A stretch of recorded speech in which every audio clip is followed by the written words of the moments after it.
Hey everyone, and welcome. Get ready, because we're about to unlock a piece of math magic that's, believe it or not, over 2,500 years old. But it's hiding in plain sight, all around you. So let's dive right in to the super powerful Pythagorean theorem. You know when you use your phone's GPS and it shows you that straight line, the absolute shortest path to where you're going? Ever wonder how it knows that?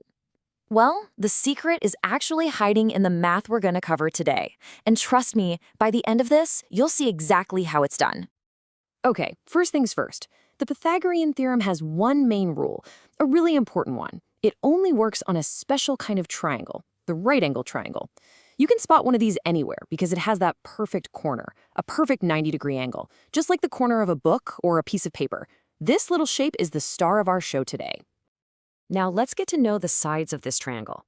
The two sides that come together to form that perfect 90-degree corner, we call those the legs, and we label them A and B. Now, here's a cool thing.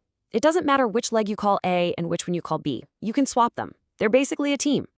But this next side, this one is the most important one to remember. The long, slanty side that's opposite the right angle is called the hypotenuse, and it is always labeled C, no exceptions. And it is always the longest side of the whole triangle. Don't forget that. C is the big one. So here it is, the magic formula. A squared plus B squared equals C squared. It looks simple, right? And it is. All it means is that if you take the length of leg A and multiply it by itself, and then you do the exact same thing for leg B, and then you add those two answers together, it will always equal the length of the hypotenuse C multiplied by itself. It's this perfect, amazing relationship that never ever fails. And you might be thinking, okay, but where am I ever going to use this? Well, look around you. See a ladder leaning against a wall? Bam, that's a right triangle. Your TV screen? The size is actually measured by the diagonal. That's the hypotenuse.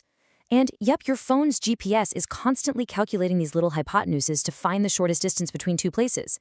This is real-world math in action, for sure. Okay, let's actually put this to the test. Imagine you're in a big open field. You walk 80 meters one way, let's say east. Then you make a sharp 90-degree turn and walk 60 meters north. Your path just created the two legs of a right-angled triangle. So the question is, what's the shortest path, that straight line, right back to where you started? What's the hypotenuse? Time to use our formula. We start with A squared plus B squared equals C squared. So let's make our 80 meters A and our 60 meters B. That means we have 80 squared plus 60 squared equals C squared. Okay, let's solve those squares.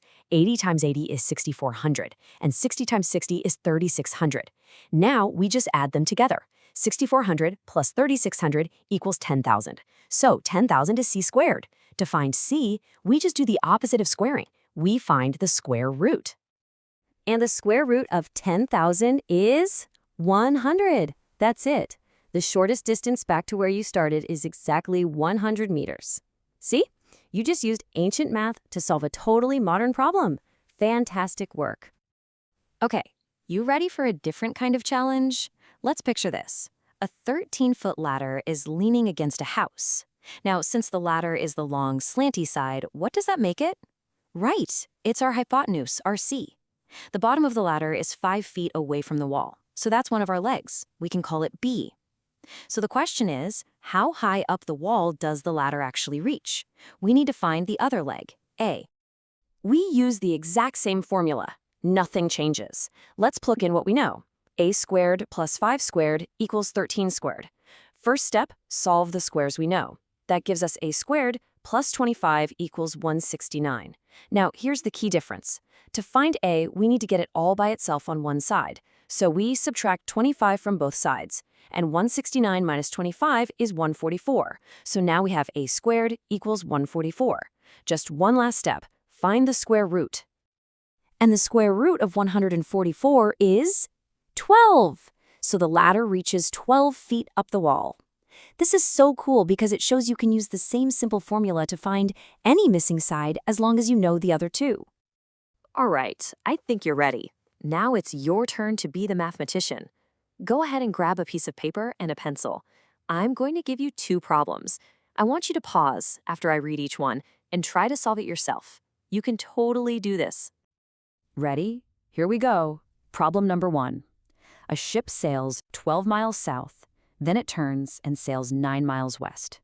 So how far is that ship in a perfect, straight line from where it first started?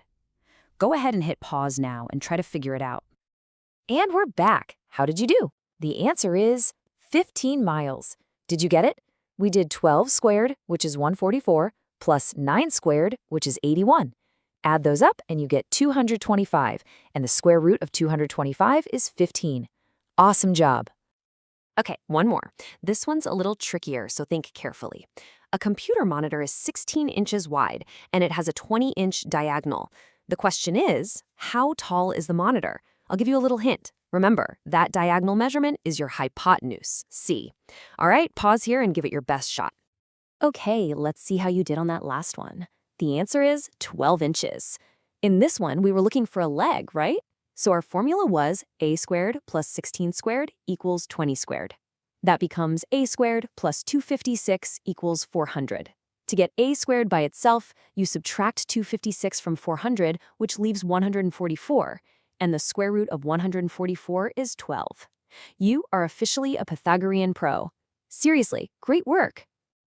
So, before we finish, let's quickly recap the 3 most important things you need to remember. Number 1, this whole thing only works on right-angled triangles. Number 2, the long, slanty side opposite that right angle is always your hypotenuse C. And number 3, the magic formula you'll never forget is a squared plus b squared equals c squared. And that is it. You have totally mastered a huge concept in math. But your job isn't quite done. Now that you have this new power, I've got a challenge for you. Go out into your world today and see just how many right-angled triangles you can find. I'm serious. Look at buildings, books, doorways, even street corners. You're going to start seeing them everywhere. Class dismissed.